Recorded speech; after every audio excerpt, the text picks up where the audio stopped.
Hello everyone, welcome to my channel judiciary prep hub. देखिए, हम कर रहे हैं अपने एपी एग्जाम की तैयारी। और अगर आप किसी भी एग्जाम की तैयारी कर रहे हैं जिसमें प्रोबेशन ऑफ ऑफेंडर्स एक्ट पूछा जाता है, ठीक है, तो ये आपके लिए बहुत ही इंपॉर्टेंट वीडियो है। आपने इससे पहले इस तरीके से कभी नहीं पढ़ा होगा। हम प्री और मेंस को साथ लेके चल रहे हैं, ठीक है, क्योंकि हर एग्जाम में आपका एग्जामिनेशन जो होता है, रिटन एग्जामिनेशन होता ही है। और हम सिर्फ प्री पे फोकस करते हैं और अपना मतलब मेंस का एग्जामिनेशन को भूल ही जाते हैं। तो हम करेंगे साथ के साथ तैयारी। देखिए, आज मैं आपको कराने वाली हूँ एपीओ में जो प्री में पूछा जाने वाला है, ठीक है, सेक्शन 1, 2, 3, 4 एंड 6।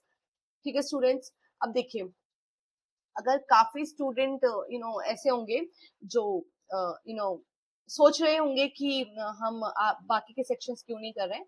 बाकी के सेक्शंस हम नेक्स्ट वीडियो में कवर करेंगे, ठीक है। लेकिन आज हम प्री के पर्सपेक्टिव से करेंगे, लेकिन प्री के साथ साथ मेंस के भी हम इसकी प्रिपरेशन करेंगे, क्योंकि इन केस अगर मेंस में इन्हीं सेक्शंस में उससे कोई क्वेश्चन आता है तो आपके पास क्या होगी, आपके पास उसके बारे में नॉलेज होगी, आपके पास फैक्ट्स होंगे और आप उस क्वेश्चन को अटेम्प्ट कर पाएंगे, ठीक है। अब देखिए, अगर मैं बात करूं प्रोबेशन ऑफ ऑफेंडर्स एक्ट की, जिसको हम बोलते हैं अपराधी परिवीक्षा अधिनियम, ठीक है, 1958।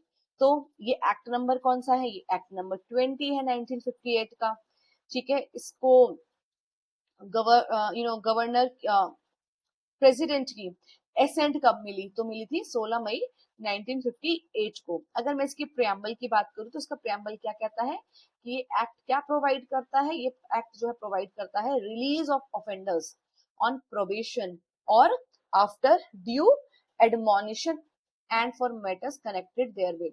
देखो, अगर आपको किसी एक्ट को समझना है ना कि बेसिकली वो एक्ट आया क्यों, बना क्यों, तो सबसे पहले तो उस एक्ट का जो नाम है ना उसी को देख लो, ठीक है। आधी तो आपकी जो प्रॉब्लम है वहीं सॉल्व हो जाएगी। ये जो एक्ट है ये क्या कह रहा है? ये अपराधियों को परिवीक्षा पर, ठीक है, अथवा समुचित फटकार के बाद रिहा करने तथा उससे संबंधित विषयों के लिए उपबंध करने हेतु नियम है, ठीक है। ये क्या कह रहा है? या तो आप अपराधियों को परिवीक्षा पर रिहा कर दो, ठीक है, या फिर आप क्या कर रहे हैं, आप अपराधियों को समुचित फटकार लगाकर क्या कर रहे हैं? रिहा कर रहे हैं। अब यहाँ पर बात यह है कि आप अपराधी को सजा नहीं दे रहे हैं। उसने अपराध तो किया है, आप उसको सजा नहीं दे रहे हैं। आप क्या कर रहे हैं? या तो आप उसको डांट फटकार कर आपने क्या बोला कि ठीक है, आज के बाद ऐसा कोई ऑफेंस मत करना। उसकी कंडीशंस हैं जो हम आगे पढ़ेंगे। फिर या फिर आपने प्रोबेशन पर उसको रिहा कर दिया है। अगर मैं इसके सबसेक्शन 1 की बात करूं तो सिंपल सा है। Short title, extend and commencement के बारे में बात करता है। संक्षिप्त नाम क्या है, ठीक है, कहां तक इसका विस्तार है, और प्रारंभ। देखिए, तो इस एक्ट का नाम क्या है? The probation of offender act, ठीक है, अपराधी परिवीक्षा अधिनियम, ठीक है। ये कहां पर एक्सटेंड होता है? तो ये एक्सटेंड होता है होल ऑफ इंडिया पर, ठीक है। अब ये क्वेश्चन देखिए, यहां से बनता है सबसेक्शन 3 से। सेक्शन 1 का सबसेक्शन 3, देखिए क्या होता है। मोस्ट ऑफ द केसेस में जो नोटिफिकेशन आता है ऑफिशियल गैजेट में कि ये कब से एनफोर्समेंट में आएगा, वो सेंट्रल गवर्नमेंट बताती है। लेकिन प्रोबेशन ऑफ ऑफेंडर एक्ट है ना, इसमें स्टेट गवर्नमेंट को पावर दी गई है कि वो मतलब ये एक्ट कब प्रारंभ होगा, जब स्टेट गवर्नमेंट ऑफिशियल गैजेट में नोटिफाई कर देगी, ठीक है। तो यह किसी राज्य में उस तिथि से लागू होगा जिसे राज्य सरकार राजपत्र में अधिसूचना द्वारा नियुक्त करेगी, तथा राज्य के विभिन्न भागों के लिए अलग अलग तिथियां निर्धारित की जा सकती है, ठीक है। अब आपको ये याद रखना है। नेक्स्ट देखिए, इसके कुछ इंपॉर्टेंट पॉइंट्स है। जैसे ये एक्ट 1958 जो है, ये 1958 का कौन सा एक्ट नंबर है? तो ये 1958 में 20वें नंबर का ये एक्ट है, ठीक है। प्रेसिडेंट की असेंट कब मिली? 16 मई 1958 को, ठीक है। अभी देखो, आपको ये तो पता है ना कि कोई भी अगर एक्ट बन रहा है तो उस एक्ट का नेचर कैसा है, ठीक है। जैसे कि कोई होता है वो एक्ट होता है, वो पेनल्टी प्रोवाइड करता है, तो ठीक है, तो वो प्यूनिटिव एक्ट होता है। तो ये एक्ट कैसा है? ये एक है रिफॉर्मेटिव क्रिमिनल लॉ, ठीक है। ये सुधारात्मक आपराधिक कानून है। यहाँ पर अपराधी को सुधार करने का मौका दिया जा रहा है कि सुधर जाओ, ये अपराध किया था, हम तुम्हें डांट फटकार के छोड़ रहे हैं, अब आगे से ये ऐसा आपको नहीं करना है, सुधर जाओ। तो ये कैसा कानून है? एक सुधारात्मक आपराधिक कानून है। ठीक है, कभी कभी हम पूरा एक्ट पढ़ लेते लेकिन हमें ये नहीं पता होता इस एक्ट का नेचर कैसा है। Okay, the act extends to whole of India, ये तो हमें पता है कि पूरे संपूर्ण भारत पर लागू होता है। The commencement of the act depends upon a notification issued by the state government. ठीक है, अधिनियम जो है राज्य सरकार की अधिसूचना द्वारा लागू होता है। और डिफरेंट कमेंसमेंट डेट्स हो सकती है। ठीक है, may be prescribe for different part of state. अब डिफरेंट, अगर कोई स्टेट गवर्नमेंट है वो अलग डेट पर उसको कमेंसमेंट में ला रही है तो अलग अलग डिफरेंट डेट्स हो सकती हैं। ठीक है, सिंपल सी बात थी। इसमें से क्या एमसीक्यू बन सकते हैं? एक तो प्रोबेशन ऑफेंडर एक्ट कहाँ तक अप्लाई है? तो ये पूरे होल ऑफ इंडिया पर अप्लाई है। ठीक है, कौन appoint, who appoints the date of commencement of this act in a state, किस राज्य में अधिनियम के लागू होने की तिथि कौन निर्धारित करते हैं? तो सेंट्रल गवर्नमेंट ही निर्धारित करती है by notification in the official gazette. ठीक है, उसके बाद अब हम पढ़ते हैं डेफिनेशन क्लॉज। देखो किसी भी बेयर एक्ट का, किसी भी एक्ट का जो डेफिनेशन क्लॉज होता है वो बहुत इंपॉर्टेंट होता है, क्योंकि बहुत छोटा सा एक्ट है। इसमें 4 ही डेफिनेशन की दी गई है, जिसमें से फोर्थ तो एक जनरल है। कोड का मतलब क्या? तो कोड का मतलब सीआरपीसी। अब एक बात याद रख लो, सीआरपीसी भी कौन सा 1973 वाला नहीं, 1898 वाला। क्योंकि अगर आप ये कानून देखेंगे तो देखिए 1958 का है ये। ठीक है, और हमारा जो सीआरपीसी बना था वो कब बना था? 1973 में।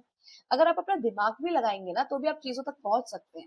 जब ये एक्ट 1958 में बना और इसमें सीआरपीसी की बात की गई है, तो क्या इसमें सीआरपीसी 1973, क्या उनको पता था कि हाँ आने वाले टाइम में 1973 वाला आएगा? नहीं, उस टाइम पे कौन सा एग्जिस्टेंस में था? 1898 वाला। तो यहाँ पे कोड का मतलब सीआरपीसी 1898 वाला है। ठीक है, अब हम बात कर रहे हैं प्रोबेशन ऑफ ऑफेंडर्स एक्ट की। तो भाई प्रोबेशन ऑफिसर का मतलब क्या होता है? तो इसमें कुछ नहीं कहा, इसमें सिर्फ इतना सा बता दिया, प्रोबेशन ऑफिसर का मतलब वो ऑफिसर जिसको सेक्शन 13 में या तो अपॉइंट किया गया है या फिर 13 में उसको रिकॉग्नाइज किया गया है। सिंपल सी बात जो आपको याद रखनी है। ठीक है, फिर मतलब प्रिस्क्राइब्ड का मतलब क्या होता है? तो देखिए प्रिस्क्राइब्ड का मतलब हमें पता है, प्रिस्क्राइब्ड मतलब prescribed by rules made under this act. Okay, फिर है हमारा next, words and expression used but not defined in this act and defined in the code shall have the meaning respectively assigned to them in that code। अच्छा एक बात बताओ, यहाँ पर क्या बहुत सारी चीजों को डिफाइन किया गया है? नहीं डिफाइन किया गया। तो अगर कोई वर्ड और एक्सप्रेशन जिनको यहाँ डिफाइन नहीं किया गया तो उसका मतलब कहाँ से लेंगे? तो हम उसका मतलब सीआरपीसी से लेंगे। ठीक है, कौन सी सीआरपीसी बताइए? ठीक है, तो संहिता से अभिप्राय दंड प्रक्रिया संहिता 1898 है। परीक्षा परिवीक्षा अधिकारी से अभिप्राय उस अधिकारी से है जिसे धारा 13 के अधीन नियुक्त या मान्यता प्राप्त किया गया है, मान्यता प्राप्त किया गया हो। विहित से अभिप्राय इस अधिनियम में अधिनियम के बनाए गए नियमों द्वारा निर्धारित है। जो शब्द इस अधिनियम में परिभाषित नहीं है किंतु संहिता में परिभाषित है उनका वही अर्थ होगा जो संहिता में दिया गया है। ठीक है, तो अब इंपॉर्टेंट पॉइंट्स क्या है? तो सेक्शन 2 डिफाइन करता है इंपॉर्टेंट टर्म्स को, प्रोबेशन ऑफिसर को अपॉइंट और रिकॉग्नाइज किया गया सेक्शन 13 में। प्रिस्क्राइब का मतलब होगा prescribe by rules. Undefined words का हम मीनिंग सीआरपीसी से लेंगे। ठीक है, तो इतनी सी। अब देखो अगर हमने ये इंपॉर्टेंट पॉइंट्स जो है वन लाइनर वाले जब हम रैपिड रिवीजन करते हैं तो ये कितना इजी हो जाता है ना फिर इसको पढ़ना। मेंस के पॉइंट ऑफ व्यू से पूरा पढ़ लिया, पीके एस्पेक्ट से भी यहाँ से हमने देख लिया। तो आप खुद बताओ कोई एस्पेक्ट ऐसा है जो छूट रहा है? आप बताओ, कुछ लग रहा है आपको कि कोई चीज छूट रही है? नहीं, और ये सबसे बेस्ट तरीका होता है। अच्छा ये बताइए, under the probation of offender act probation officer का मतलब क्या है? बताइए, जो सेक्शन 13 में जिसको अपॉइंट या फिर रिकॉग्नाइज किया जा रहा है। ठीक है, धारा 13 के अधीन नियुक्त या मान्यता प्राप्त अधिकारी। नेक्स्ट क्वेश्चन, जो एक्सप्रेशन प्रिस्क्राइब्ड है अंडर द एक्ट उसका मतलब क्या है? अधिनियम के अंतर्गत विहित शब्द का अर्थ क्या है? तो प्रिस्क्राइब्ड बाय रूल्स, अधिनियम के अधीन बनाए गए नियमों द्वारा निर्धारित। ठीक है, अब आ जाइए हमारे सबसे इंपॉर्टेंट सेक्शन पर। देखिए इसमें सिर्फ 5 ही सेक्शन पूछे जा रहे हैं, 1 से लेकर 6 तक में सिर्फ 5 है, 5 ही सेक्शन पूछे जा रहे हैं और सिर्फ सेक्शन नंबर 5 ही नहीं पूछा जा रहा, बाकी 1 2 3 4 6 पूछा जा रहा है। अब देखिए सेक्शन 3, अब मैं आपको जिस तरीके से समझा रही हूँ ना समझते हुए चलना, बेयर एक्ट को अपने पास रखना। ठीक है, बेयर एक्ट मैंने भी रखा हुआ है, जिस तरीके से बेयर एक्ट में लिखा है उसका मैंने इजिएस्ट फॉर्म यहाँ पर लिख दी, क्योंकि बेयर एक्ट तो ऑलरेडी आपके पास है ही ना, हमें समझना है, हमें कमांड डेवलप करनी है। तो देखिए, power of court to release certain offenders after admonition. अगर आप इसकी हेडिंग को भी समझ लेते हैं तो आधी तो प्रॉब्लम यही सॉल्व हो गई। कुछ अपराधों को भर्त्सना मतलब समुचित फटकार के बाद छोड़ देने की न्यायालय की शक्ति। तो सेक्शन 3 में कोर्ट को पावर दे दी। क्या पावर दे दी कि कुछ अपराधी, ठीक है, ऐसे कुछ अपराधी हैं, अगर आप चाहो तो उनको क्या कर सकते हैं, डांट फटकार कर छोड़ सकते हैं। ठीक है, डांट फटकार कर छोड़ सकते हैं। तो सेक्शन 3 क्या कर रहा है, एम्पावर कर रहा है कोर्ट को to release an offender after due admonition instead of sentencing him और releasing him on probation under section 4। देखो सेक्शन 4 में क्या हो रहा है, आप अपराधी को परिवीक्षा पर छोड़ रहे हैं। यहाँ पर क्या हो रहा है, आप यहाँ पर उसको डांट फटकार कर छोड़ रहे हैं। तो वो कह रहा है, ये सेक्शन कह रहा है कि कोर्ट चाहे तो अपराधी को क्या कर सकता है, अपराधी को दंड देने या फिर धारा 4 के अंतर्गत परिवीक्षा पर छोड़ने के स्थान पर और क्या कर सकता है, डांट फटकार कर रिहा कर सकता है। देखो कोर्ट के पास टोटल 3 चीजें हैं, या तो वो उसको सेंटेंस, ठीक है, दंड दे दे, या फिर उसको डांट फटकार कर छोड़ दे, और अगर डांट फटकार कर नहीं छोड़ रहा है तो उसको परिवीक्षा पर छोड़ दे। ये 3 चीजें हैं। सेक्शन 3 कह रहा है अगर कोर्ट चाहे तो क्या कर सकता है, उसको सजा देने की बजाय और परिवीक्षा पे छोड़ने की बजाय क्या कर सकता है, उसको डांट फटकार के भी छोड़ सकता है। ये बात इतनी सी यहाँ पे लिखी गई है। ठीक है, अब देखिए जो बेनिफिट, अब क्या, आप एक बात बताओ कि क्या हर अपराधी को आप डांट, अगर हम ये प्रोविजन कर दे कि कोर्ट चाहे तो किसी भी अपराधी को डांट फटकार कर छोड़ दे, तो आपको लगता नहीं है फिर कोर्ट ट्रायल व्रायल तो गया, कुछ भी नहीं होगा, बस क्या करेंगे, डांट फटकार कर छोड़ देंगे? नहीं, कुछ तरीके के अपराध बताए गए हैं कि अगर ये अपराध किया है ना अपराधी ने, तो ही आप डांट फटकार कर छोड़ सकते हो। हर अपराध में आप अपराधी को डांट फटकार कर नहीं छोड़ सकते हो।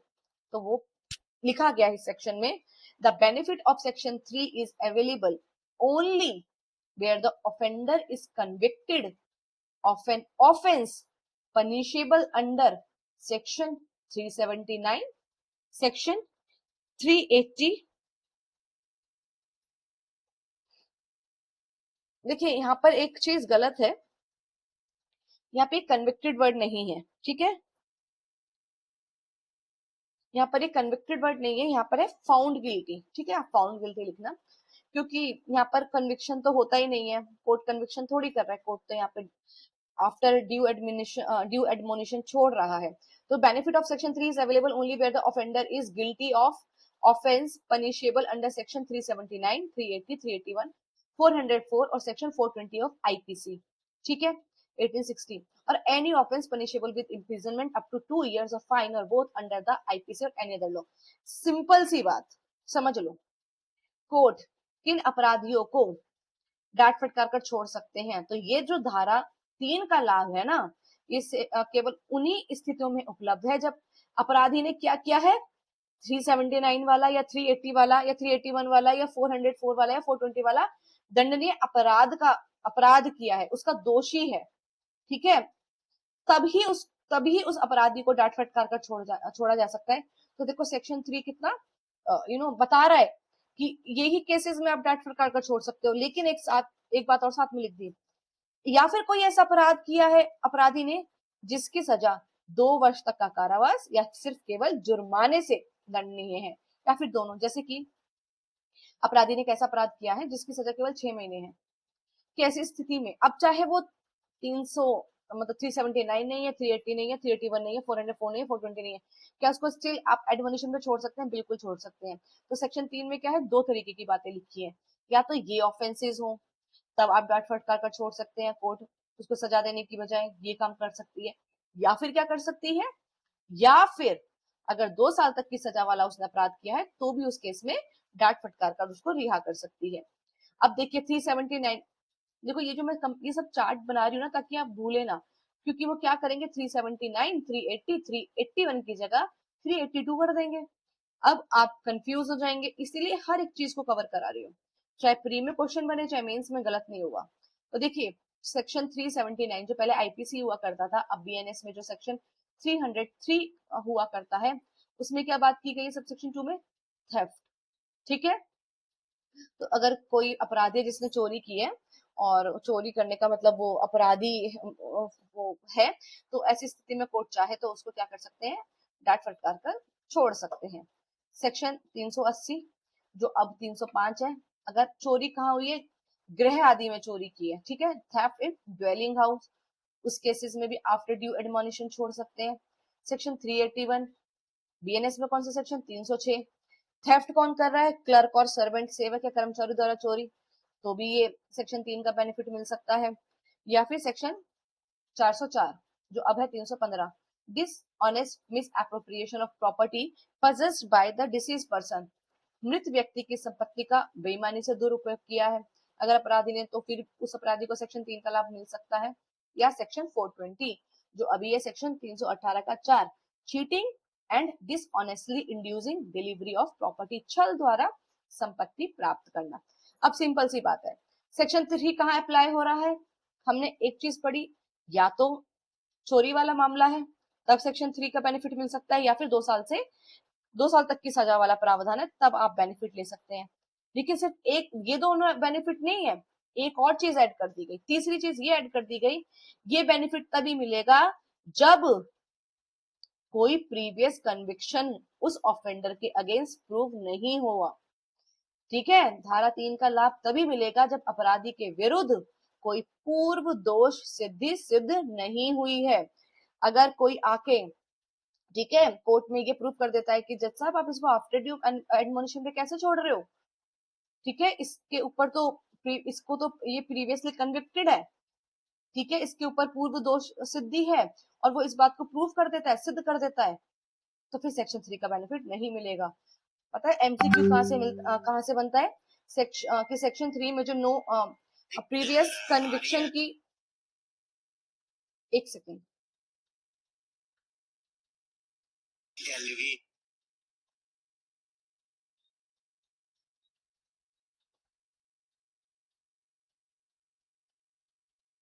हाँ, तो प्रीवियस कन्विक्शन सिर्फ कह देना नहीं, यहाँ पे वर्ड हुआ है कि प्रूव हुआ होना चाहिए उस ऑफेंडर के अगेंस्ट, ठीक है, तो ये भी आप याद रखना।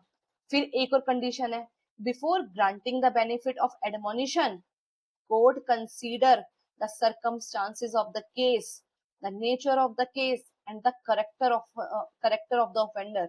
ऐसा नहीं कि उसने चोरी की थी और क्या कहते हैं, लेकिन वो बहुत ही ज्यादा जो मतलब ऑफेंडर है उसने बहुत ग्रीवियस तरीके से वो चोरी की है, ठीक है, तो या फिर हीनियस तरीके से किया है, मतलब तो क्या जो कोर्ट है क्या वो सिर्फ इतना देख के ही उसको आफ्टर ड्यू एडमिशन में छोड़ देंगे, नहीं, कोर्ट को साथ के साथ और क्या देखना है, केस का सरकमस्टांसेस देखना है, ऑफेंस है उसका नेचर देखना है, ऑफेंडर उसका करेक्टर देखना है, ठीक है। तो भर्त्सना के पश्चात रिहाई का लाभ देने से पहले न्यायालय मामले की परिस्थितियों, अपराध की प्रकृति तथा अपराधी के चरित्र पर विचार करता है। Section 3 begins with a non obstante clause. अब आपको क्या लगता है, सिंपल सा क्वेश्चन पूछ लेंगे आपसे एपीओ में, नहीं, अब तो क्वेश्चंस पता है ना आपको कैसे भी बनते हैं, कि ये जो सेक्शन है कैसे स्टार्ट हो रहा है, तो आप देखेंगे तो ये सेक्शन कैसे स्टार्ट हो रहा है, when any person is found guilty of having committed an offense, ठीक है, लेकिन उसके बाद अगर आप देखेंगे तो यहाँ पर क्या लिखा है, इसका जो not with standing anything contained in any other law for the time being in force the court में इंस्टेड ऑफ सेंटेंसिंग हिम, ये बात लास्ट में लिखी है लेकिन है तो ये नॉन ऑब्स्टेंटिव क्लॉज ना, सो सेक्शन 3 क्या है, नॉन ऑब्स्टेंटिव क्लॉज है, इसीलिए कोर्ट में exercise is power not with standing anything inconsistent contained in any other law, ठीक है। धारा 3 की शुरुआत नॉन ऑब्स्टेंट से शुरुआत नहीं होती है, बट लास्ट में अगर आप देखेंगे लिखा है, लेकिन उसका सेंस वही है, इसलिए आवश्यकता होने पर यह धारा अन्य असंगत विधियों पर भी प्रभावी होती है, सिंपल सी बात, ठीक है। अब देखिए,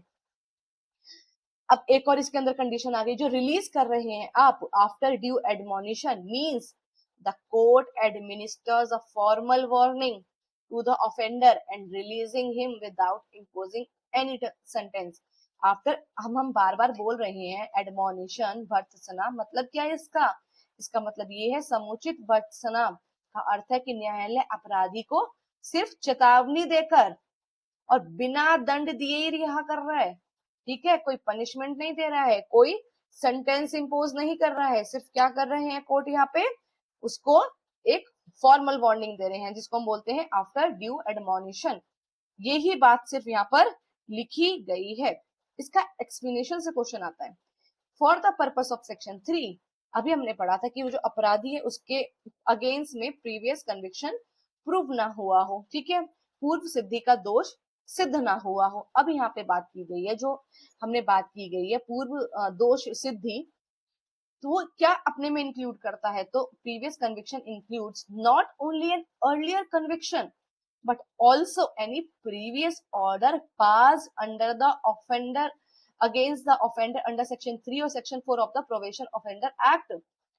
इसका एक्सप्लेनेशन ने क्लियर कर दिया कि प्रीवियस कन्विक्शन का मतलब ये नहीं है कि उसके मतलब धारा 3 का जो स्पष्टीकरण में इसके अनुसार ये कि जो पूर्व दोष सिद्धि में केवल पूर्व आपराधिक दोष सिद्धि ही शामिल नहीं है, ठीक है। सिंपल सा एग्जांपल देखिए, अगर एक ऑफेंडर है, ठीक है, उसने थेफ्ट किया, ठीक है, या उसने कोई ऐसा ऑफेंस किया जिसकी सजा 2 साल से कम थी, तो उसको क्या किया गया, डांट फटकार कर छोड़ दिया गया, ठीक है, डांट फटकार कर छोड़ दिया गया। उसने फिर से एक ऑफेंस किया, उसने सेम ये 2 साल से कम वाला ऑफेंस किया, अब कोर्ट के पास जाता है। अब आप एक बात बताओ, क्या उसको जो ऑर्डर पहले उसको सेक्शन 3 के ऑर्डर पर उसको छोड़ दिया गया था, क्या अब इस केस में उसको हम प्रीवियस कन्विक्शन मानेंगे? बिल्कुल मानेंगे। इसका मतलब ये नहीं है कि ट्रायल चला हो तो ही एक प्रीवियस कन्विक्शन उसका जब हुआ हो तभी हम मानेंगे कि वो एक अर्लियर कन्विक्शन है, नहीं। अगर किसी ऑफेंडर को सेक्शन 3 या सेक्शन 4 का बेनिफिट मिला है, उसके बाद अगर वो दोबारा कोई ऑफेंस कर रहा है, तो हम ऐसे मानेंगे कि उसका प्रीवियस कन्विक्शन हो चुका है, ठीक है। इंपॉर्टेंट है बहुत ज्यादा। एग्जाम पॉइंट से क्या इंपॉर्टेंट है इसमें, तो यहाँ पे रिलीज कब हो रहा है, डांट फटकार कर हो रहा है। ये कौन से ऑफेंसेस में अप्लाई हो रहा है, आईपीसी के ऑफेंसेस या फिर कोई भी ऑफेंसेस में। हमने आईपीसी वाले ऑफेंसेस देखे थे ना, 379, 380, 381 और क्या था, 404 एंड 420, याद रखना। 379, 380, 381 ये तो याद रहेगा, और 404 एंड 420। यहाँ से क्या होता है, 421 लिख देते हैं, या फिर सेक्शंस को बदल देते हैं, ये आपको याद रखना है। और बाकी अगर कोई और ऑफेंस है तो 2 साल तक की सजा अगर है तो भी ये वाला उसको बेनिफिट मिल सकता है। प्रीवियस कन्विक्शन, ठीक है, अगर है किसी पर्सन पे तो उसको फिर सेक्शन 3 का बेनिफिट नहीं मिलेगा, ठीक है, उसको फिर सेक्शन 3 का बेनिफिट नहीं मिलेगा। कोर्ट ये बेनिफिट देने से पहले क्या देखेंगे, तो कोर्ट देखेंगे सर्कमस्टांसेस केस के, नेचर ऑफ ऑफेंसेस और करेक्टर ऑफ ऑफेंडर। ये एक नॉन ऑब्स्टेंटिव क्लॉज है, और इसका एक्सप्लेनेशन में क्या बोला गया कि अगर कोई प्रीवियस ऑर्डर आया भी है सेक्शन 3 और सेक्शन 4 में, हम उसको प्रीवियस कन्विक्शन ही मानेंगे। एक एग्जांपल से समझिए, suppose A committed theft punishable under section 379 IPC, now 303, okay, in 2024, instead of sentencing him, court released him after due admonition under section 3 of the probation of offender act. In 2026, A again committed another offense for which he claimed the benefit of section 3. The court cannot grant the benefit of section 3 again because the order passed in 2024 under the section 3 is treated as a previous conviction for the purpose of section 3, ठीक है, for the purpose of section 3. Similarly, if A had earlier been released on probation under section 4, that previous order would also be treated as a previous conviction and the benefit of section 3 would ordinarily not be available. Simple सा, आ गया समझ? अगर नहीं समझ आया तो एक बार Hindi medium students के लिए भी समझा देती हूँ। मान लीजिए ए ने क्या किया, 2024 में 379 आईपीसी के अंतर्गत चोरी का अपराध किया था, ठीक है। न्यायालय ने उसे दंड देने की बजाय क्या किया था, परिवीक्षा अधिनियम की धारा 3 के अंतर्गत डांट फटकार कर छोड़ दिया था। अब उसने 2026 में फिर ऐसा अपराध किया, और अब वो कह रहा है कि मुझे सेक्शन 3 का बेनिफिट दे दो। कोर्ट ने क्या कहा कि आपको इसका बेनिफिट नहीं मिलेगा क्योंकि आपको ऑलरेडी सेक्शन 3 का जो है बेनिफिट मिल चुका था। अब तो आप ये माना जाएगा कि आप प्रीवियसली कन्विक्टेड हैं, ठीक है। तो अब हम सेक्शन 3 देखें तो यहाँ पे ड्यू एडमोनिशन की बात होती है। तो यहाँ पे जब हम कोर्ट छोड़ रहा था तो यहाँ पे बॉन्ड की जरूरत नहीं थी, और यहाँ से क्वेश्चन बनता है, बॉन्ड की जरूरत नहीं थी, कोर्ट ने बॉन्ड पे नहीं छोड़ा था, ठीक है, इन केसेस में। लेकिन जब प्रोबेशन ऑफ गुड कंडक्ट में जब कोर्ट छोड़ेगा ना, तब बॉन्ड भरना पड़ेगा अपराधी को, ठीक है। All offences except those punishable with death और लाइफ इम्प्रिजनमेंट। तो सेक्शन जो 3 है प्रोबेशन ऑफ ऑफेंडर एक्ट का, वो स्पेसिफिकली जो मेंशन करता है विच ऑफ द फॉलोइंग, आप आईपीसी सेक्शन कौन सा है इनमें से बताइए, तो हमें पता है 402 है चीटिंग का, बाकी ये सारे केसेस नहीं थे। उसके बाद जो सेक्शन 3 है वो अप्लाई होता है किन ऑफेंसेस पे जो पनिशेबल है, जिसकी पनिशमेंट कहाँ तक जो है पनिशेबल है, तो वो 2 साल तक। ठीक है। धारा 3 में बताए गए आईपीसी अपराधों के अतिरिक्त ये उन धारा अपराधों पर भी लागू होता है जिनमें अधिकतम 2 वर्ष का कारावास या केवल जुर्माना या दोनों का प्रावधान है। अच्छा ये बताइए, विच of the following is an essential condition for granting the benefit of section 3? इन चारों में से बताइए। The offender must execute bond. क्या सेक्शन 3 में आपने कहीं पढ़ा कि कोर्ट जब उसको रिलीज कर रहा है ऑफेंडर को तो बॉन्ड एग्जीक्यूट करवा रहा है, बंद पत्र देना हो रहा है अपराधी को? कहीं आपने पढ़ा? नहीं। The offender must have one previous conviction. क्या बात है, अपराधी के पूर्व दोष सिद्धि होने चाहिए और प्रीवियसली कन्विक्ट होना चाहिए, तब जाके आपको बेनिफिट मिलेगा। Blunder. No previous conviction should be proved against the offender, ये हमने पढ़ा है। अपराधी के विरुद्ध कोई भी पूर्व दोष सिद्धि सिद्ध नहीं होनी चाहिए। ठीक है, वेरी इंपॉर्टेंट सेक्शन। सेक्शन 3 समझ आया? देखो मैं बहुत ही सिंप्लीफाई तरीके से पढ़ाऊंगी, कॉम्प्लिकेट नहीं करूंगी, और कॉम्प्लिकेशंस से स्टूडेंट क्या होते हैं, कंफ्यूज हो जाते हैं, अननेसेसरी चीजों को नहीं मैं इन्वॉल्व करती हूँ। ठीक है, तो आप जितने भी स्टूडेंट इस वीडियो को देख रहे हैं उनसे रिक्वेस्ट है, अगर चैनल को सब्सक्राइब नहीं किया हुआ तो चैनल को सब्सक्राइब कर लीजिएगा, और अगर आप ये नोट्स की पीडीएफ भी अगर परचेज करना चाहते हैं तो वो भी कर सकते हैं, क्योंकि स्टूडेंट पढ़ते हैं एक्चुअली। अब देखिए section 4, power of court to release certain offenders on probation of good conduct. अभी तक कोर्ट के पास क्या पावर थी सेक्शन 3 के तहत? सेक्शन 3 के तहत कोर्ट के पास क्या पावर थी? हमने पढ़ा कि अगर कोई भी ऐसा अपराध है, ठीक है, कोई भी ऐसा अपराध है जिसकी सजा या तो 2 साल तक की है, या फिर 379 आईपीसी का 380, 381, 404 और 420 वाले ऑफेंस है, तो उस केसेस में क्या है, उस केसेस में भी कोर्ट ने क्या किया था, उसको डांट फटकार कर छोड़ दिया था, बॉन्ड नहीं भरवाया था। लेकिन ये सेक्शन क्या कह रहा है, सेक्शन 4 कह रहा है कि कोर्ट के पास पावर है कतिपय अपराधियों को सदाचार की परिवीक्षा पर छोड़ने की न्यायालय की शक्ति।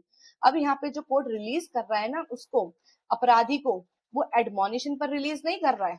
ठीक है, वो एडमोनिशन पर रिलीज नहीं कर रहा है, वो प्रोबेशन ऑफ गुड कंडक्ट पर रिलीज कर रहे हैं। ठीक है, अब देखिए सबसेक्शन 1, अगर आप देखेंगे तो ये काफी बड़ा सेक्शन है। ठीक है, इसके अंदर कहां तक है सेक्शन, सबसेक्शन 5 तक है। ध्यान से समझेंगे, बहुत इजी तरीके से बताऊंगी, कोई प्रॉब्लम नहीं क्रिएट होगी। अब देखिए सेक्शन 4, अब हम सब सेक्शन 1 कर रहे हैं, सेक्शन 4 का। सेक्शन 4 कहाँ अप्लाई होता है? सेक्शन 4 वहां पर अप्लाई होगा जहां पर ऑफेंडर्स, ठीक है, कन्विक्टेड है। ऑफेंडर क्या है, is found guilty of having committed offence not punishable with death और इम्प्रिजन फॉर लाइफ। ठीक है,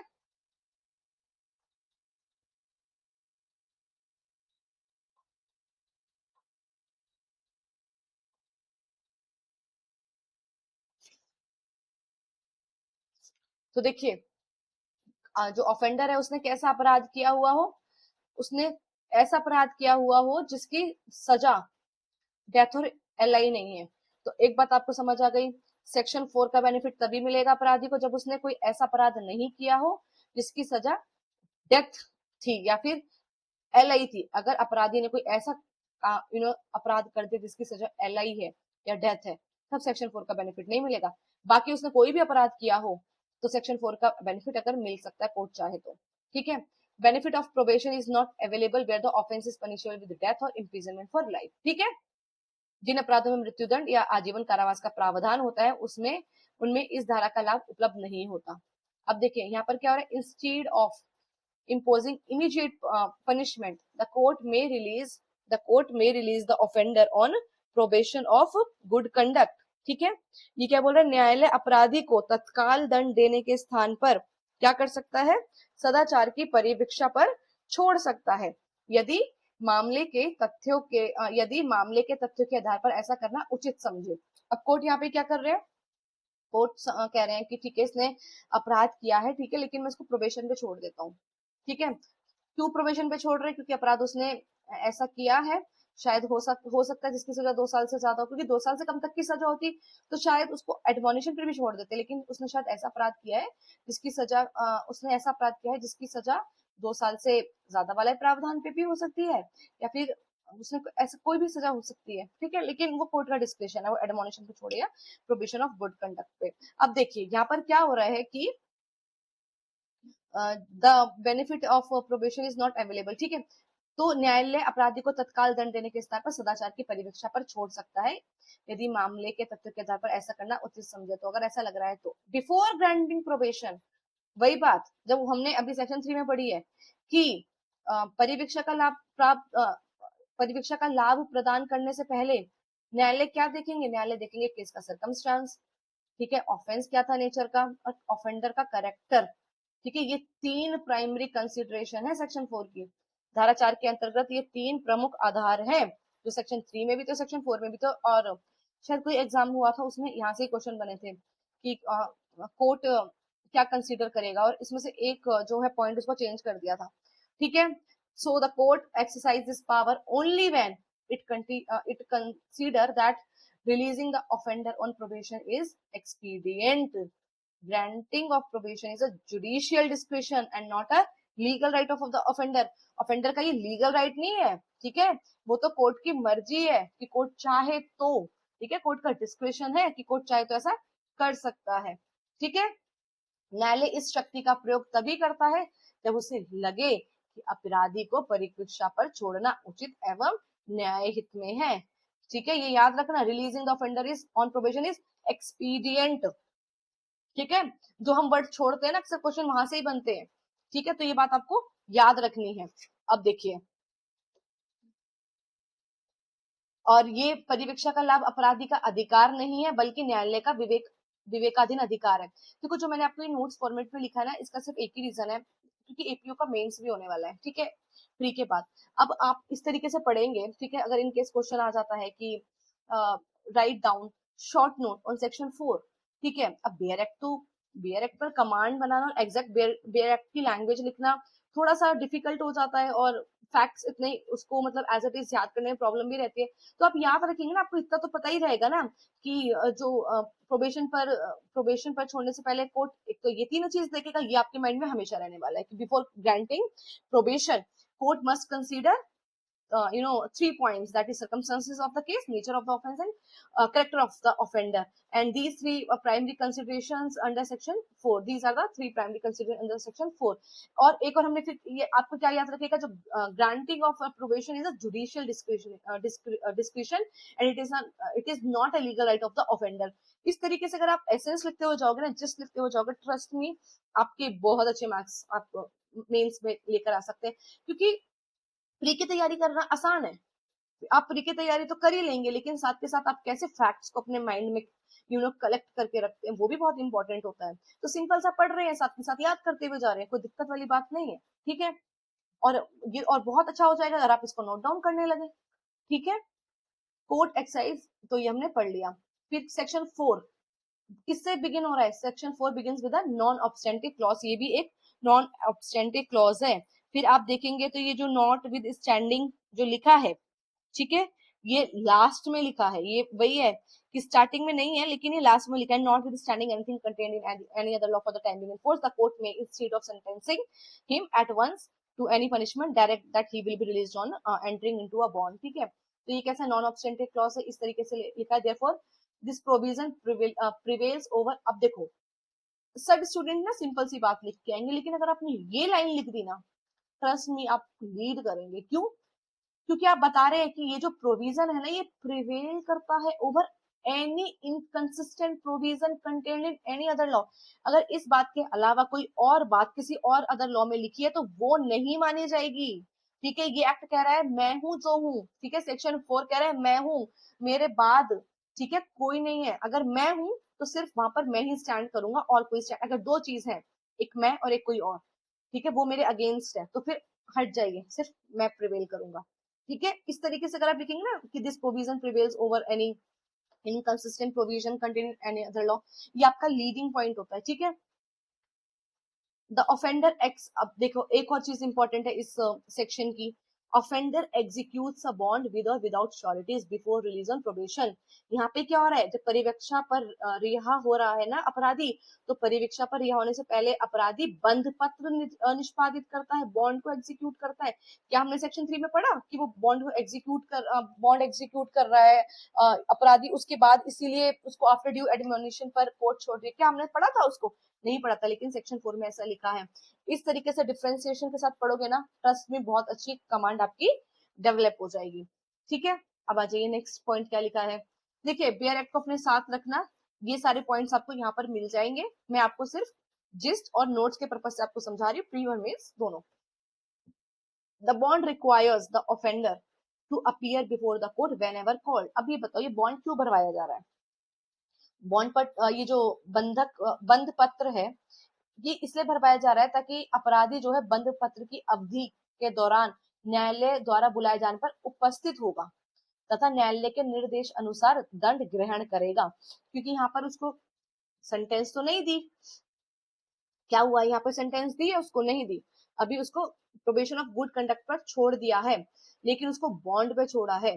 ठीक है, कि जब भी कोर्ट बोलेगा तो आपको क्या है, कोर्ट में अपीयर होना पड़ेगा। क्यों अपीयर होना पड़ेगा? जब आपको सेंटेंस दी जाएगी। ठीक है, if directed by the court, अगर कोर्ट को लगता है तो। अब देखिए, जो पीरियड है बॉन्ड का, वो कितने साल से ज्यादा का नहीं होगा। तो देखिए, जो पीरियड है इस बॉन्ड का, वो आप 3 साल से ज्यादा तक नहीं दे सकते। प्रोबेशन ऑफ गुड कंडक्ट पर जब आप छोड़ रहे हो और बॉन्ड एग्जीक्यूट करवा रहे हो, तो 3 साल से ज्यादा का बॉन्ड एग्जीक्यूट नहीं करवा सकते हैं। During the bond period the offender maintain piece and good behaviour, any breach of the bond may result in further legal consequences. बंद पत्र की अवधि के दौरान जब आपको प्रोबेशन ऑफ गुड कंडक्ट पे छोड़ रही है, ठीक है, कोर्ट, तो आप इतनी तो इज्जत रख लीजिए कि अब आप शांति बनाए रखेंगे और अच्छा आचरण करेंगे। पहले ही आपको अभी तक पनिशमेंट नहीं दी गई है। ठीक है, तो जब तक आपका बॉन्ड पीरियड है, तब तक तो आप शांति बनाए रखो। और अगर आपने क्या किया, ये जो बॉन्ड है उसकी कंडीशन को अगर आपने वॉलेट कर दिया, उसका उल्लंघन कर दिया, तो फिर आपके अगेंस्ट कार्रवाई भी हो सकती है। ये प्रोविजो बहुत इंपॉर्टेंट है। प्रोविजो कहता है, the court does not grant probation unless it is satisfied that the offender or his surety has a fixed place of a residence or a regular occupation within the territorial jurisdiction of the court or at the place where the offender is likely to reside during the bond period। ये बात बहुत ही ज्यादा important है। ठीक है, जो ये residence वाली बात है, ये बहुत ही ज्यादा इंपॉर्टेंट है। ये क्या कह रहा है, न्यायालय अपराधी को परिवीक्षा का लाभ तब तक प्रदान नहीं करेगा जब तक उसे ये संतोष ना हो जाए कि अपराधी अथवा जो उसका प्रतिभूति है, ठीक है, ऑफेंडर है, और जो उसका श्योरिटी है वो न्यायालय की अधिकारिता वाले क्षेत्र में है।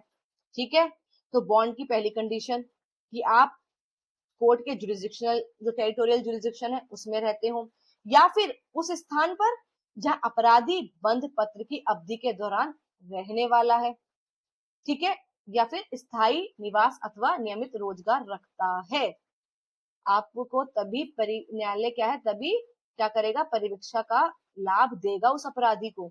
ठीक है, कि जब तक वो उसको ये सेटिस्फाई ना हो जाए कि जो अपराधी है उसका प्रतिभू है वो न्यायालय की अधिकारिता वाले क्षेत्र में है, या फिर उस स्थान पर है जहां अपराधी बंद पत्र की अवधि के दौरान रहने वाला है। ठीक है, तो एग्जाम पॉइंट से क्या इंपॉर्टेंट है, तो डेथ पनिशमेंट, अगर किसी को डेथ पनिशमेंट मिल गई तो क्या सेक्शन 4 आप एप्लीकेबल होगा? नहीं होगा। क्या किसी को लाइफ इम्प्रिजनमेंट मिले तो क्या वो सेक्शन 4 का बेनिफिट ले सकता है? नहीं ले सकता। क्या यहाँ पे बॉन्ड मैंडेटरी है? बिल्कुल। यहाँ पे श्योरिटी क्या है? ऑप्शनल है। मैक्सिमम बॉन्ड पीरियड कितना है? 3 साल का है। कोर्ट कंसीडर क्या कर रहा है? Circumstances, nature of the offences and offender का करेक्टर। पावर कैसी है? डिस्क्रिशनरी, मैंडेटरी नहीं है। और ये नॉन ऑब्स्टेंटिव क्लॉज है। ठीक है, धारा में नॉन ऑब्स्टेंटिव क्लॉज है, सिंपल सी बात। अब देखिए, ये एमसीक्यू है सबसेक्शन 1 का। अभी हमने सबसेक्शन 1 पढ़ा है, सबसेक्शन 1 में इतनी ही बात लिखी हुई है। तो देखिए, परिवीक्षा अधिनियम की धारा 4 किस प्रकार के दोष सिद्धि व्यक्ति पर लागू होती है? ठीक है, section 4 of the probation of offenders act applies to a person. किस पर्सन पर अप्लाई होती है? जो पर्सन कन्विक्टेड है, किस कौन सा अपराध पर उस व्यक्ति जो है कन्विक्टेड है, N offence punishable with death, N offence punishable with imprisonment for life, an offence not punishable with death और इम्प्रिजनमेंट फॉर लाइफ। ऐसा अपराध जो मृत्युदंड या आजीवन कारावास से दंडनीय नहीं है, तब धारा 4 का जो है जो परिवीक्षा अधिनियम है धारा 4 की, वो उस दोष सिद्ध व्यक्ति पर लागू होती है। ठीक है। फिर next question, before granting probation under section 4 court primarily consider, court क्या कंसीडर करता है? परिवीक्षा का लाभ देने से पहले न्यायालय मुख्य रूप से किन बातों का ध्यान रखता है? तो क्या देखता है? फाइनेंशियल कंडीशन देखता है ऑफेंडर की, कंप्लेनेंट जो होता है उसका ओपिनियन देखता है, पुलिस की रिकमेंडेशन, या फिर circumstances of the case, nature of the offence and character of the offender, मामले की परिस्थिति, अपराध की प्रकृति और अपराधी का चरित्र देखता है। नेक्स्ट क्वेश्चन, मैक्सिमम पीरियड कितना हो सकता है बॉन्ड का सेक्शन 4 के अंदर? तो हमने पढ़ा है 3 साल हो सकता है। नेक्स्ट क्वेश्चन, जो बॉन्ड एग्जीक्यूट हो रहा है अंडर सेक्शन 4, वो the bond executed under section 4 में भी वो किसके मतलब कैसा हो सकता है? धारा 4 के अंतर्गत निष्पादित बंध पत्र कैसा हो सकता है? Only with surety, only without surety, with और विदाउट श्योरिटी। तो हमने ये वर्ड पढ़ा है, क्या लिखा था, क्या लिखा था यहाँ पर, या फिर only after approval of state government. तो इसका आंसर क्या है? सी, विद और विदाउट श्योरिटी। ठीक है, जब तो ऑप्शनल हमने पढ़ा ना, एमसीक्यू में ऑप्शनल होता है surety. Next, during the bond period offender is required to, बंद पत्र की अवधि के दौरान अपराधी का क्या कर्तव्य होता है? Keep the peace and be of good behaviour, शांति बनाए रखना है और अच्छा आचरण करना है। ठीक है। नेक्स्ट, जो प्रोविजो है सेक्शन 4 का सबसेक्शन 1 का, the court shall not release an offender on probation unless, वो क्या कहता है? प्रोविजो में हमने पढ़ा था जो परंतु था, उसके अनुसार न्यायालय अपराधी को परिवीक्षा पर तब तक नहीं छोड़ेगा जब तक, क्या था हमने क्या पढ़ा था? रेजिडेंस वाली बात पढ़ी थी कि न्यायालय इस बात से संतुष्ट ना हो जाए कि अपराधी या उसका प्रतिभूत स्थायी निवास या नियमित रोजगार रखता है। ठीक है, उसके पास फिक्स प्लेस ऑफ अबोर्ड है या फिर वो रेगुलर ऑक्यूपेशन है उसके पास। ठीक है, तो एग्जाम ट्रिक्स सब याद रखना। सेक्शन 3 क्या था? ड्यू एडमोनिशन, बॉन्ड की जरूरत नहीं थी। सेक्शन 4 कह रहा है प्रोबेशन ऑफ गुड कंडक्ट है, तो बॉन्ड की जरूरत है, वो भी 3 साल तक का हो सकता है ज्यादा से ज्यादा। डेथ और एलआई के केस में सेक्शन 4 आपको एप्लीकेबल नहीं मतलब होगा, बेनिफिट नहीं मिलेगा। प्रोविजो ये कहता है कि तभी आप उसको सेक्शन 4 का जो बेनिफिट है तभी देंगे जब उसका कोई फिक्स रेजिडेंस हो या फिर रेगुलर ऑक्यूपेशन हो, ये मैंडेटरी है। अब आप एक बात बताओ, इस तरीके से अगर हम वन वर्ड करते जा रहे हैं, वन लाइनर करते जा रहे हैं, पूरा कॉन्सेप्ट समझते जा रहे हैं, हो रहा है ना आपका प्री और मेंस की तैयारी? देखो स्टूडेंट, थोड़ा टाइम तो लगता है, आपको भी टाइम लगता है और मुझे भी बहुत ज्यादा टाइम लग जाता है इस तरीके से नोट्स प्रिपेयर करने में। ठीक है, और पूरा प्री और मेंस को साथ में रखने में, और फिर सारी क्लासेस यूट्यूब पे अवेलेबल कराने में थोड़ा सा तो ये मतलब थोड़ा सा तो क्या, काफी टाइम कंज्यूमिंग होता है ये इसमें, लेकिन ये सब आपके लिए ही है, ये सब आपके इंटरेस्ट के लिए ही है। क्योंकि में से वो होता ही नहीं है काम की फटाफट से, मतलब 10 मिनट की क्लास में प्रोबेशन ऑफ ऑफेंडर एक्ट खत्म, नहीं हो सकता, पॉसिबल ही नहीं है। अगर एग्जाम को क्वालिफाई करना है तो there is no shortcut to success. देखिए, before passing an order under section 4 का 1, the court consider the report of the probation officer if such report is available. अभी हमने सबसेक्शन 1 में पढ़ा कि उसको प्रोबेशन पर हमने छोड़ा अपराधी को, प्रोबेशन ऑफ गुड कंडक्ट पे छोड़ा हमने अपराधी को, लेकिन उपधारा 2 ने ये क्लियर कर दिया कि जब आप ये आदेश पारित कर रहे हैं उससे पहले अगर उपलब्ध है परीक्षा अधिकारी की रिपोर्ट, अगर उपलब्ध है तो उस रिपोर्ट पर पहले विचार करेगा कोर्ट। ठीक है, फिर उसको आदेश को पारित करेगा सबसेक्शन 1 के तहत। Probation officers report assist the court in assessing the background, conduct, family circumstances and suitability of the offender for release on probation. क्योंकि देखो हमने एक चीज पढ़ी थी, जब आप ऑफेंडर को प्रोबेशन पर रिलीज करते हैं तो कोर्ट सर्कमस्टांसेस देखती है केस के। ठीक है, और जो ऑफेंडर होता है उसका कैरेक्टर देखती है, नेचर ऑफ द केस देखती है। अब कोर्ट को अगर कैसे पता चले कि ऑफेंडर जो है उसका कैरेक्टर क्या है, तो प्रोबेशन ऑफिसर जो होता है ना, वो प्रोबेशन ऑफिसर जो रिपोर्ट बनाता है वो उस रिपोर्ट में यही सब लिखता है। ठीक है, और वही रिपोर्ट कोर्ट को हेल्प करेगी ये सब डिसाइड करने में। इसलिए कहा गया है कि जब आप ऑर्डर 1, ये जो आप ऑर्डर दे रहे हैं सबसेक्शन 1 के तहत, तो आप प्रोबेशन ऑफिसर की जो रिपोर्ट है उसको कंसीडर कर लेना। ठीक है, क्यों? क्योंकि जो परीक्षा अधिकारी की रिपोर्ट होती है वो अपराधी की पृष्ठभूमि, आचरण, पारिवारिक परिस्थितियां तथा परीक्षा के लिए उसकी उपयुक्तता का मूल्यांकन करने में न्यायालय की सहायता करती है। ठीक है, और जो यहाँ पे वर्ड लिखा है ना, इफ एनी, अगर है तो, indicate that submission of the report is not mandatory in every case। यहाँ पे वर्ड हमने यूज किया था ना कि अगर रिपोर्ट अवेलेबल है तो, अगर आप वेयर एक्ट में वर्ड देखेंगे तो इफ एनी, इसका मतलब क्या है कि धारा में यदि कोई हो तो शब्द का प्रयोग किस लिए किया गया, इसका अर्थ है कि प्रत्येक मामले में रिपोर्ट अनिवार्य नहीं है। हो सकता है कि क्वेश्चन यहाँ से बन जाए कि वो जो रिपोर्ट होती है प्रोबेशन ऑफिसर की, क्या वो मैंडेटरी होती है, तो सारे स्टूडेंट तो ये पढ़ेंगे कि सेक्शन जो 1 का जो सेक्शन 4 के सबसेक्शन 1 में तो ऑर्डर तभी पास होगा जब रिपोर्ट होगी, नहीं ये ऑप्शनल है, ठीक है। Whenever the report is available the court gives due consideration to it before granting probation, ठीक है। सबसेक्शन 3 समझिए, after passing an order under section 4 का 1, ठीक है, 4 के 1 में तो ऑर्डर पास कर रहे हैं ना प्रोबेशन ऑफ गुड कंडक्ट के परिवीक्षा का, तो कोर्ट में ऑल्सो पास अ सुपरविजन ऑर्डर, तो कोर्ट चाहे तो साथ के साथ सुपरविजन ऑर्डर भी पास कर सकते हैं if consider such supervision necessary in the interest of the offender and the public, ठीक है, क्योंकि अब वो व्यक्ति जो है समाज के बीच जाने वाला है, क्योंकि हमने तो उसको प्रोबेशन ऑफ गुड कंडक्ट पे छोड़ दिया है, तो अब साथ में कोर्ट ये भी देखेगी कि कोर्ट चाहे तो सुपरविजन ऑर्डर भी पास कर सकती है, ठीक है।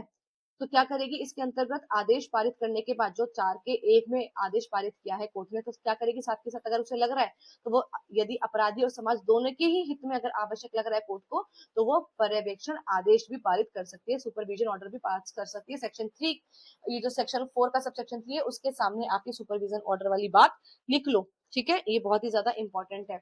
फिर ये जो सुपरविजन ऑर्डर है जो डायरेक्ट करता है ऑफेंडर को to remain under the supervision of the probation officer named in the order, ठीक है। सुपरविजन ऑर्डर जो पास हो रहा है इसमें ये एक्चुअली पास क्यों हो रहा है, तो ये सुपरविजन ऑर्डर इसलिए पास हो रहा है, ऑफेंडर को बताया जा रहा है उस अपराधी को कि आपको ये जो परिवीक्षा जो प्रोबेशन ऑफिसर है, ठीक है, जिसका नाम इस ऑर्डर में लिखा है आपको उसी के सुपरविजन में रहना है, ठीक है, तो ये सुपरविजन ऑर्डर होता है। द पीरियड ये पीरियड कितना हो सकता है सुपरविजन का, ये 1 साल तक, ठीक है, can not be less than 1 year, 1 साल से कम तक का नहीं होगा, ठीक है, 1 साल से कम तक का नहीं होगा, not be less than 1 year. The object of the supervision order is to reform the offender, prevent repetition of the offence and protect the interest of society. Simple सी बात है, सुपरविजन ऑर्डर क्यों पास किया जा रहा है, क्यों उसके आप क्यों उसके ऊपर निगरानी रख रहे हो ऑफेंडर के ऊपर, सिंपल सी बात है। पर पर्यवेक्षण का आदेश सिर्फ जो पर्यवेक्षण आदेश का उद्देश्य सिर्फ इतना है कि अपराधी का सुधार हो जाए, अपराध की पुनरावृत्ति को रोकना तथा समाज के हितों की रक्षा करना है, और पर्यवेक्षण की अवधि 1 वर्ष से कम नहीं होगी, ठीक है, मैक्सिमम मतलब मिनिमम 1 ईयर तो होगी ही होगी। एग्जाम पॉइंट से क्या क्या इंपॉर्टेंट है, तो जो प्रोबेशन ऑफिसर की रिपोर्ट होती है कोर्ट को कंसीडर करना पड़ेगा अगर अवेलेबल है, लेकिन रिपोर्ट मैंडेटरी नहीं होती है हर केस में।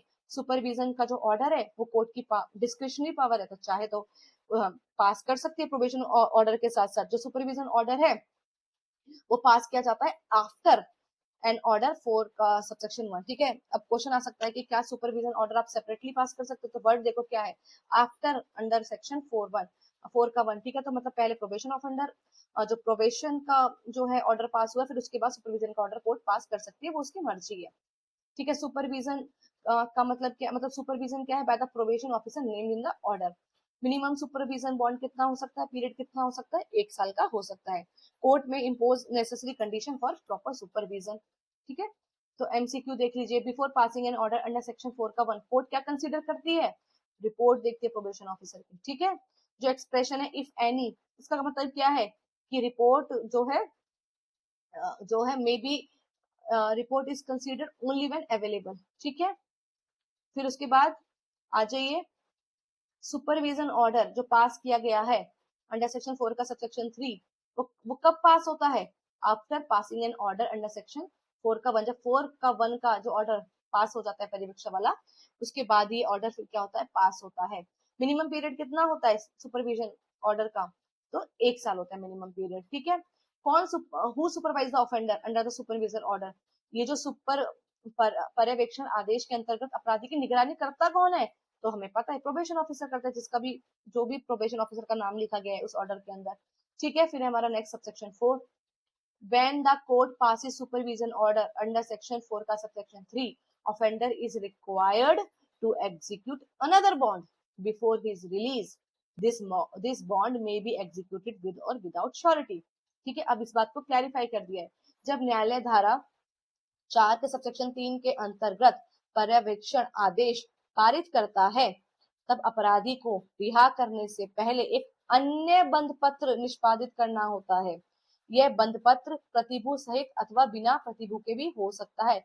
अब जब आप सेक्शन 4, ठीक है, और सबसेक्शन 3 के अंतर्गत सुपरविजन ऑर्डर अगर दे रहे हो तो अब क्या है, अब फिर से ऑफेंडर को एक और बॉन्ड क्या करना होगा, एक और बॉन्ड भरना होगा। क्यों? क्योंकि एक तो सबसेक्शन 4, जो सेक्शन 4 का सबसेक्शन 1 है, जब उसको प्रोबेशन पर आप रिहा कर रहे थे तब वो एक बॉन्ड भर रहा था। अब एक और बॉन्ड अगर वो सुपरविजन ऑर्डर आ रहा है तो भी ऑफेंडर को क्या करना होगा, एक और बॉन्ड जो है एग्जीक्यूट करना होगा। ठीक है, वो भी विद और विदाउट श्योरिटी हो सकता है। तो ये क्वेश्चन बनता है कि जो सुपरविजन ऑर्डर होता है जब उसका एग्जीक्यूट करते हैं बॉन्ड उस टाइम पे, तो क्या वो विद श्योरिटी या विदाउट श्योरिटी होता है? तो आपको पता है विद और विदाउट दोनों होता है। Court the offender agrees to observe all the condition mentioned in the supervision order. अब अपराधी क्या करेगा, वो अपराधी जो है इस बंद पत्र के माध्यम से क्या करेगा, पर्यवेक्षण आदेश में जो भी शर्तें लिखी वो सब वो सहमत करेगा कि हाँ मैं क्या करूंगा, इन सबका पालन करूंगा। ठीक है, वो इसलिए तो बॉन्ड एग्जीक्यूट कर रहा है कि जो सुपरविजन ऑर्डर पास किया जा रहा है मैं सब उसमें जो भी कंडीशन है मैं सारी बात मानूंगा। कोर्ट में impose additional condition relating to the offender's place of residence, abstinence from intoxicants or any other condition considered necessary in the circumstances of the case। न्यायालय क्या कर रहा है, मामले की परिस्थितियों को ध्यान में रखते हुए निवास स्थान, मादक पदार्थों से दूर रहने अथवा अन्य आवश्यक शर्तों अन्य आवश्यक शर्त भी लगा सकते हैं। सुपरविजन ऑर्डर में क्या क्या कंडीशन लिख सकते हैं, ये सारी कंडीशन, मतलब ये इंटॉक्सिकेंट्स चीजें हैं इनसे दूर रहना है, ठीक है, ये सब चीजें। दीज कंडीशन, ये कंडीशन जो है क्या करती है, aim to these conditions aim to prevent repetition of the same offense and discourage the commission of any other offense during the probation period। इन शर्तों का उद्देश्य क्या है, इन शर्तों का उद्देश्य उसी अपराध की पुनरावृत्ति रोकना तथा किसी अन्य अपराध के किए जाने की संभावना को कम करना है, इसलिए सुपरविजन ऑर्डर पास किया जाता है। सबसेक्शन 5, ये सबसेक्शन 5 किससे डील करता है, the court explain the term and condition of the supervision order to the offender before his release. अब कोर्ट यहाँ पे क्या करेगा, तो यहाँ पर कोर्ट अपराधी को रिहा करने से पहले न्यायालय जो है पर्यवेक्षण आदेश की सभी शर्तें और नियमों को स्पष्ट रूप से समझाता है।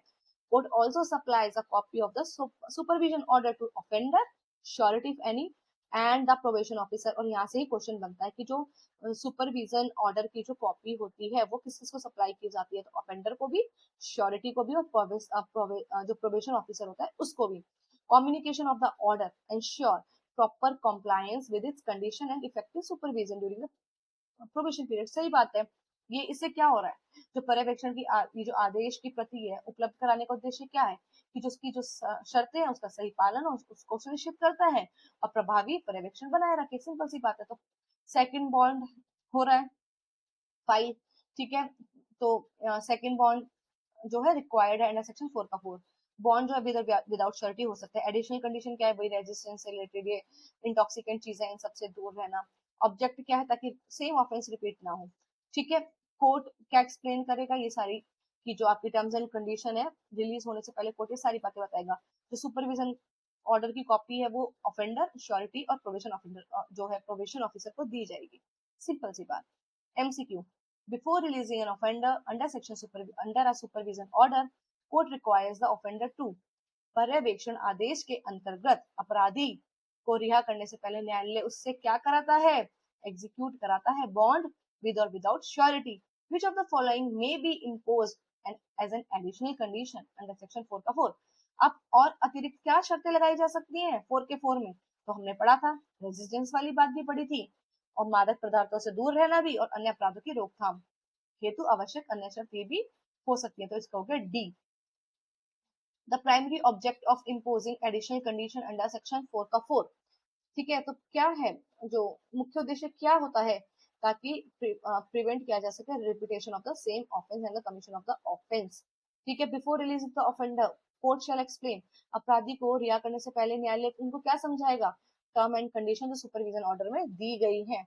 जो कॉपी होती है सुपरविजन ऑर्डर की वो किसको सप्लाई की जाती है, ऑफेंडर को, श्योरिटी को, प्रोबेशन ऑफिसर को। अब देखिए, समझिए, ये समझ लिया तो जब आप अगर इस लेक्चर के इस पार्ट तक पहुंच चुके हैं तो यू नो आप बधाई के पात्र हैं, क्योंकि आपने इस छोटे से एक्ट को बहुत अच्छे से समझा है। और अब आप लकी है कि आप इस तरीके से अपने वन लाइनर को लिख पाएंगे। तो सबसेक्शन सेक्शन 4 का सबसेक्शन 1 किससे रिलेटेड है? प्रोबेशन ऑफ गुड कंडक्ट से रिलेटेड है। बॉन्ड की बात की गई है, 3 साल तक का हो सकता है, डेथ और एलाई नहीं होनी चाहिए। क्यों क्या बहुत बात कर रहा है? प्रोबेशन ऑफिसर की रिपोर्ट अगर है तो कंसीडर कर लो। 3 बात कर रहा है, सुपरविजन ऑर्डर हो सकता है, मिनिमम 1 साल का तो होगा। सेकंड में बात की गई है कि जो सुपरविजन ऑर्डर है उसमें हमने बॉन्ड की बात की थी और ये सारी कंडीशंस की बात की थी। और 5 में क्या कहा था कि कोर्ट एक्सप्लेन करेगा ये सारी कंडीशंस और कॉपी देगा। सिंपल। अब हमारा लास्ट सेक्शन, ठीक है, एपीओ के पर्सपेक्टिव से। बाकी अगर आप किसी भी एग्जाम की ऐसी तैयारी कर रहे हैं, ठीक है, क्योंकि वैसे तो पूरा ही मैं पढ़ाती हूँ तो नेक्स्ट लेक्चर में मैं आपको ही पूरा कवर करा दूंगी जो बचा हुआ सेक्शन है। बाकी अगर एपीओ की तैयारी कर रहे हैं अभी तो उसमें तो सेक्शन 6 तक ही पूछा जा रहा है, प्री में वो भी, लेकिन मेंस में बहुत कुछ पूछा जा रहा है। इसीलिए मैंने अभी प्री के साथ साथ मेंस का भी आपका करवा दिया है ये। अगर आप ये नोट्स लेना चाहते हैं तो बहुत ही नॉमिनल प्राइस है, आप इसका नोट्स परचेज कर सकते हैं। Section 6 restriction on imprisonment of offender under section 21 years of age. अब देखो ये सेक्शन ये कह रहा है अगर 21 वर्ष से कम आयु का अपराधी है तो आप उसको क्या है, कारावास नहीं देंगे। ठीक है। तीन देखो, सेक्शन 3 और सेक्शन 4 का बेनिफिट आपको मिल रहा है, उसमें किसी की एज की बात नहीं की गई कि क्या एज होनी चाहिए, ठीक है, लेकिन इसमें एक बात कह दी गई अगर 21 साल से कम का अगर व्यक्ति है तो आप उसको क्या नहीं कर सकते, आप उसको कारावास आ, उसका मतलब कारावास का दंड नहीं दे सकते, उसको प्रतिबंध है। ये सेक्शन 6 बात करता है, सबसे इंपॉर्टेंट सेक्शन यही है। ये कहता है सेक्शन 6 अप्लाई करता है उस ऑफेंडर पर जो 21 साल से कम का है और जो कन्विक्ट हुआ है किस ऑफेंस के लिए, punishment with imprisonment other than LI, लेकिन उसने एलआई वाला ऑफेंस नहीं किया हो। सिंपल सी बात याद रखना, 21 साल से कम का व्यक्ति है, ठीक है, 21 साल से क्या है, कम का व्यक्ति है, लेकिन उसने कौन सा ऑफेंस किया है, जो क्या है, एलआई वाला ऑफेंस नहीं है, इम्प्रिजनमेंट तो है लेकिन एलआई नहीं है, ऐसा ऑफेंस उसने किया है। ठीक है, धारा 6 के ऐसे अपराधी पर लागू होती है जिसकी आयु 21 वर्ष से कम है तथा जिसे ऐसे अपराध के लिए दोषी ठहराया गया हो जिसको आजीवन कारावास से दंडनीय नहीं है। सिंपल सी बात। अब देखिए जो सेक्शन 6 है वो किसको प्रेफरेंस दे रहा है, section 6 give preference to the reformative approach over imprisonment for young offenders, क्योंकि वो 21 साल का से कम का है, एक तरीके से बच्चा ही है, उसको क्या मतलब जो है इम्प्रिजनमेंट देना, ठीक है, क्यों उसको कारावास में डालना, उसको सुधारने का मौका दे रही है। ठीक है, तो धारा 6 का उद्देश्य क्या है, कम आयु के अपराधियों के प्रति सुधारात्मक दृष्टिकोण अपनाता है, ना कि उन्हें सीधा कारावास भेजना। वैसे आजकल तो अगर मैं बात करूं, बच्चे 14-15 साल के बच्चे भी काफी मेच्योर होते हैं, सब चीजों की अंडरस्टैंडिंग रखते हैं, क्योंकि एक्ट पुराना है, 21 साल लिखा है तो अब तक इसको 21 साल तक ही कर रखा है, मेरे हिसाब से तो इसको थोड़ा कम करना चाहिए। As a general rule, the court shall not sentence an offender below 21 years of age to imprisonment। ठीक है, और यहाँ पर एक बात और बता दी गई, ये सामान्य नियम है, एक जनरल रूल है कि 21 वर्ष से कम आयु के अपराधी को आप न्यायालय सीधा कारावास का दंड नहीं देगा, क्योंकि हमने एक बात पढ़ी थी जब हमने प्रोबेशन ऑफ गुड कंडक्ट पे छोड़ा था, तो हमने क्या बोला था कि आपको दोबारा बुलाएंगे और आपको सजा भी दी जा सकती है, तब इसलिए क्लियर कर दिया कि अगर हो सके 21 साल से कम का व्यक्ति है तो उसको आप इम्प्रिजनमेंट मत देना। ठीक है, before imposing imprisonment court consider फिर भाई circumstances of the case, nature of the offence and character of the offender, ये सारी चीजें कोर्ट क्या करेगा, कंसीडर करेगा। अब कोर्ट यहाँ पे क्या बात करी है, 21 साल से कम का व्यक्ति है, कोर्ट को लग रहा है कि नहीं इसको तो इम्प्रिजनमेंट देना चाहिए, इसने जो अपराध किया है बहुत ही हीनियस नेचर का इसने अपराध किया, इसको तो इम्प्रिजनमेंट मिलनी चाहिए। तो अगर कारावास का दंड दे रहे हैं न्यायालय में तो क्या करना पड़ेगा, उससे पहले न्यायालय मामले की परिस्थितियां, अपराध की प्रकृति तथा अपराधी के चरित्र पर विचार करता है। Court first examine whether the offender can be judged with under section 3 और सेक्शन 4। और सबसे पहले न्यायालय क्या विचार करेगा कि क्या अपराधी को धारा 3 या 4 का लाभ दिया जा सकता है या नहीं, क्योंकि देखो जैसे ही कोर्ट के सामने मामला आया, कोर्ट पहले ये देखेगा कि क्या इसको सेक्शन 3 का बेनिफिट मिल सकता है, नहीं मिल सकता, क्या इसको 4 का बेनिफिट मिल सकता है, नहीं मिल सकता, ठीक है, तो क्या इसको सजा ही देनी है, ठीक है, और अगर 21 साल से कम का व्यक्ति है तो इसको सजा देना इतना जरूरी है कि उसने ऐसा अपराध कर दिया कि ना तो आप उसको सेक्शन 3 का बेनिफिट दे रहे हैं ना आप उसको सेक्शन 4 का बेनिफिट दे रहे हैं, यहाँ तक कि सेक्शन 6 में लिख भी दिया है कि आप उसको इम्प्रिजनमेंट नहीं दे सकते, आप फिर भी दे रहे हैं। ठीक है, तो वो परिस्थितियां बताइए कि मतलब आपको ये सब चीजें कंसीडर करनी पड़ेगी, तो कोर्ट क्या एग्जामिन करेगा, तो पहले कोर्ट ये देखेगा कि इसको सेक्शन 3 और सेक्शन 4 में डील कर सकते हैं, जब वो नहीं हो रहा है तब फिर वो सेक्शन 6 में आ रहा है। ठीक है, Imprisonment is awarded only when the court forms an opinion that is not desirable to extend the benefit of section 3 or 4. कारावास का दंड तभी दिया जाता है जब न्यायालय इस निष्कर्ष पर पहुंचता है कि इसे धारा 3 या 4 का लाभ देना उचित नहीं है। ठीक है, बेशक ये 20 साल का है, जो इसने काम किया है ना, उसके हिसाब से इसको कोई भी बेनिफिट नहीं मिलना चाहिए। Whenever the court sentences such offender to imprisonment, it must record reason for not extending the benefit of section 3 और 4। और जब यदि न्यायालय ऐसे अपराधों को कारावास, ऐसे अपराधी को अगर कारावास का दंड दे रहा है तो उसको उचित कारण लिखने होंगे। ठीक है, ये बहुत अनिवार्य है। और सेक्शन 3 या 4 का लाभ क्यों नहीं दिया उसको ये भी बताना पड़ेगा। सब सेक्शन 2 कहता है before deciding whether the offender should be dealt under section 3 or 4, the court calls for a probation officer report. और धारा 3 या धारा 4 का लाभ दिया जाना चाहिए या नहीं, इसका निर्णय लेने से पहले न्यायालय क्या करेगा, वही परिवीक्षा अधिकारी है उसकी रिपोर्ट मांगेगा। क्योंकि ये केस ऐसा है कि भाई इंप्रिजनमेंट दे रहे हैं हम, 21 साल से कम का व्यक्ति है, तो एक बार रिपोर्ट को कंसीडर कर लो। ठीक है, कोर्ट कंसीडर क्या करेगा, कोर्ट कंसीडर करेगा रिपोर्ट को अगर अवेलेबल है तो, along with any other information relating to character, physical condition and mental condition of the offender। तो न्यायालय क्या है, न्यायालय उपलब्ध होने पर, ठीक है, न्यायालय उपलब्ध होने पर परिवीक्षा अधिकारी की रिपोर्ट तथा अपराधी के चरित्र, शारीरिक स्थिति एवं मानसिक स्थिति से संबंधित अन्य उपलब्ध जानकारी पर भी विचार करता है। ठीक है, फिर द ऑब्जेक्ट क्या है, object of obtaining the report is to enable the court to determine whether the offender deserve the benefit of the reformative provisions contained in section 3 and 4। Report मांगने का उद्देश्य न्यायालय को यह निर्णय लेने में सहायता देता है कि जो अपराधी है उसको 3 और 4 जो धारा है उसके सुधारात्मक प्रावधानों का लाभ दिया जाना चाहिए या नहीं। तो सिंपल सी बात है, सेक्शन 6 कहाँ पर अप्लाई हो रहा है, जहाँ पे अपराधी 21 वर्ष से कम है। और ये कब अप्लाई नहीं होगा, अगर वो 21 वर्ष से बेशक से कम है लेकिन उसने कोई ऐसा अपराध कर दिया है जिसकी सजा LI है, तो फिर उसको बेनिफिट नहीं मिलेगा।